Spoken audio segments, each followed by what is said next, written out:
Hello friends. आज की इस वीडियो में हम बात करेंगे क्रिप्टो करेंसी पे आने वाले एक लेटेस्ट अपडेट के बारे में। जो अपडेट हमें ये कहता है कि क्या क्या क्रिप्टो करेंसी को संपदा के रूप में अनुमति संभव हो सकती है। यहाँ पे अगर हम बात करें, जो संपदा यहाँ पे कही जा रही है, ये हमको यहाँ पे एसेट्स के बारे में बताती है, संपत्ति के रूप में बताती है। इसका मतलब क्या सरकार क्रिप्टो करेंसी को एक संपत्ति के रूप में मान्यता देने का प्रावधान कर सकती है? क्या गवर्नमेंट इस बारे में एक बार भी सोच सकती है कि हम क्रिप्टो करेंसी को एक संपत्ति के रूप में मान्यता दे दें? अगर हम इसकी बात करें तो ये कुछ लेटेस्ट आजकल न्यूज़ में रहा है क्रिप्टो करेंसी के सारे मैटर को। मैंने इसके पिछले वीडियो में आपको बताया था कि क्रिप्टो करेंसी क्या होती है और इसे किस तरीके की हमारे यहाँ लॉ आने वाला है। लेकिन अब एक सवाल उठता है कि क्या सरकार क्रिप्टो करेंसी को एक संपत्ति के रूप में मान्यता दे पाएगी? क्या प्रावधान कर सकती है? तो इसके लिए एक सूक्ष्म दृष्टिकोण अपनाने की संभावना नहीं है। इकोनॉमिक टाइम्स, आप जानते हो कि इकोनॉमिक टाइम्स एक ऑथेंटिक न्यूज़ देता है, एक ऑथेंटिसिटी न्यूज़ गिवर का एक रोल प्ले करता है इकोनॉमिक टाइम्स। सो इकोनॉमिक टाइम्स में एक प्रकाशित खबर हुई थी जिसके मुताबिक अगर हम बात करें तो क्रिप्टो को लेन देन का निपटान करने और भुगतान करने के लिए मुद्रा के रूप में अनुमति नहीं दी जा सकती। क्रिप्टो को लेन देन का निपटान करने और भुगतान करने के लिए मुद्रा के रूप में अनुमति नहीं दी जा सकती। लेकिन उन्हें शेयर, आप कह सकते हैं कि शेयर या बॉन्ड या सोना या गोल्ड, यानी कि शेयर, बॉन्ड या सोना जैसी संपत्ति के रूप में रखा जा सकता है। यानी कि सीधे तौर पे कहा जाए तो क्रिप्टो को लेन देन का निपटान करने और भुगतान करने के लिए मनी के रूप में, यानी कि मुद्रा के रूप में अनुमति नहीं दी जा सकती, लेकिन उन्हें शेयर, सोना यानी कि गोल्ड या बॉन्ड जैसी संपत्ति के रूप में रखा जा सकता है। सरकार कानून को अंतिम रूप देने जा रही है जो भुगतान और लेन देन के लिए आभासी मुद्राओं के उपयोग पर रोक लगाते हुए क्रिप्टो एसेट ट्रेडिंग के नियमन का मार्ग प्रशस्त करेगा। सरकार कानून को अंतिम रूप देने जा रही है जो भुगतान और लेन देन के लिए आभासी मुद्राओं के उपयोग पर रोक लगाते हुए क्रिप्टो एसेट ट्रेडिंग के नियमन का मार्ग प्रशस्त करेगा। यहाँ पे अगर हम बात करें तो मैंने आपको यहाँ पे बोला कि प्रशस्त करेगा। अगर हम बात करें कि प्रशस्त का मीनिंग क्या हो सकता है इंग्लिश में, अगर हम देखना चाहें तो इसका मीनिंग मेरे सामने ये निकल के आता है कि क्वेश्चनेबल। क्रिप्टो एसेट ट्रेडिंग के नियमन का मार्ग प्रशस्त करेगा।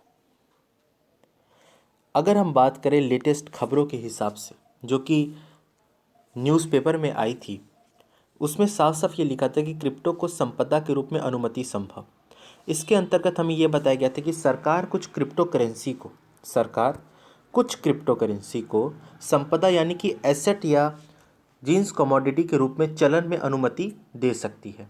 सरकार कुछ क्रिप्टो करेंसी को संपदा यानी कि एसेट या जीन्स यानी कि कमोडिटी के रूप में चलन की अनुमति दे सकती है, लेकिन वह क्रिप्टो करेंसी किसी लेन देन के लिए वैधानिक नहीं होगी और क्रिप्टो पर सरकार टैक्स भी वसूलेगी।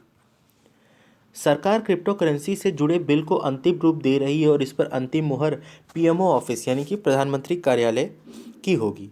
उसके बाद इसे कैबिनेट और फिर पार्लियामेंट यानी कि संसद में पेश किया जाएगा। हालांकि संसद में पेश होने के लिए प्रस्तावित विधेयक में सभी निजी क्रिप्टो करेंसीज पर प्रतिबंध लगाने की बात भी कही गई है।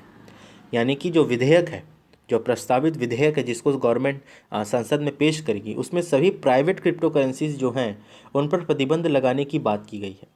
लेकिन क्रिप्टो करेंसी के इस्तेमाल होने वाली तकनीक के तहत अपवाद के रूप में कुछ क्रिप्टो को मंजूरी भी दे जा सकती है। यानी जो क्रिप्टो करेंसी के इस्तेमाल होने वाली जो तकनीकें हैं उसके तहत अगर देखा जाए तो उनमें से कुछ तकनीकों को अपवाद में रखा गया है, यानी कि कुछ क्रिप्टो को मंजूरी भी दी जा सकती है, सभी पे बैन नहीं लगे।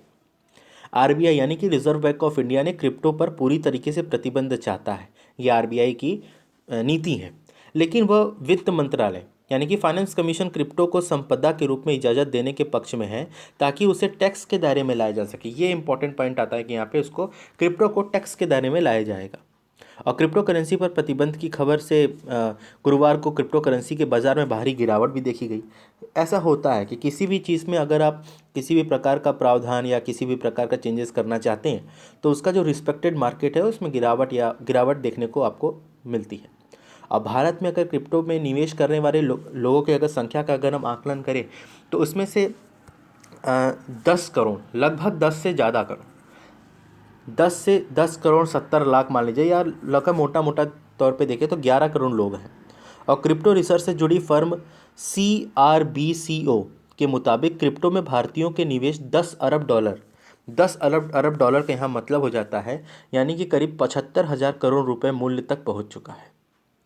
यानी कि क्रिप्टो रिसर्च से जुड़ी फर्म CRBCO के मुताबिक क्रिप्टो में भारतीयों का निवेश 10 अरब डॉलर यानी करीब 75,000 करोड़ रुपए मूल्य तक पहुंच चुका है। 75,000 करोड़ मूल्य तक ये ऑलरेडी पहुंच चुका है, जबकि पिछले साल अप्रैल में यह निवेश 6,500 करोड़ था।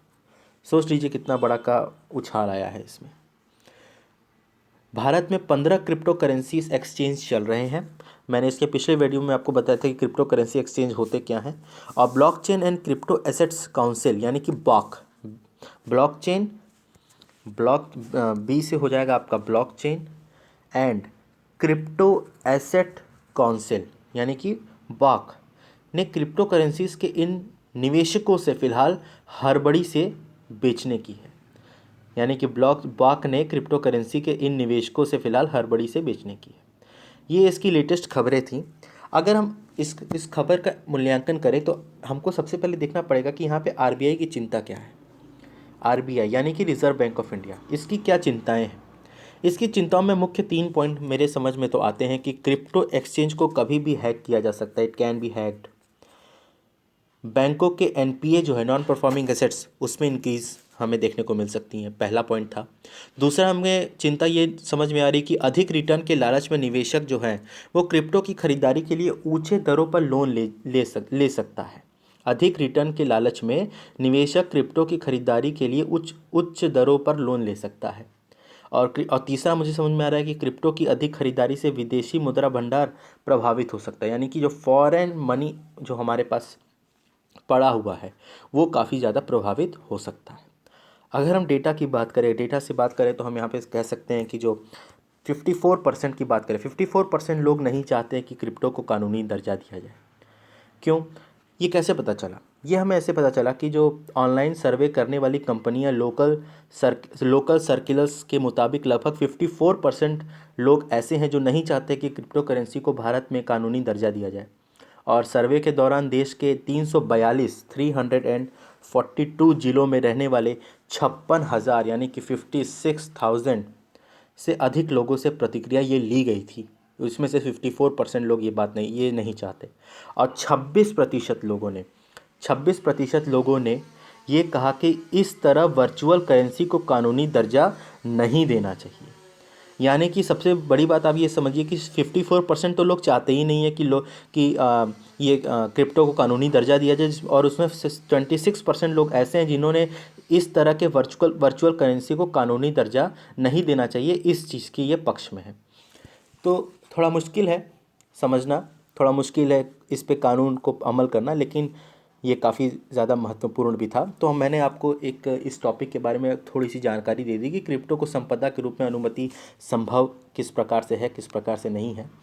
आगे आने वाले वीडियो में आपको और भी बताऊंगा कि क्रिप्टो करेंसी पर किस तरीके के कानून या सरकार की क्या प्रतिक्रिया होने वाली है। इन चीज़ों पर भी हम आगे वाले वीडियो में बात करेंगे। तब तक के लिए धन्यवाद। अगर आपको इस वीडियो पसंद आए तो प्लीज़ इस वीडियो को लाइक कर दें, चैनल को सब्सक्राइब कर देना अगर नहीं किया है तो, और बेल आइकन को ज़रूर प्रेस कर देना। धन्यवाद।